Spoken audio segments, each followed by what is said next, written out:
یہ ہوگی تیسری دلیل۔ پھر فرمایا کہ چوتھی دلیل بھی سنو کہ جتنے شہر مکہ ہو یا کوئی اور شہر ہوں، فتح کیے نبی پاک صلی اللہ علیہ وسلم نے، تلوار اٹھانی ہی پڑی۔ تلوار کے بغیر کوئی شہر فتح نہیں ہوا، مگر مدینہ طیبہ ایک واحد شہر تھا، نہ تلوار اٹھانی پڑی، نہ لڑائی کی نوبت آئی۔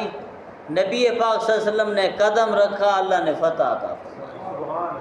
آپ کے قدم سے اس کی جو ہے فتح نصیب ہوئی اسے۔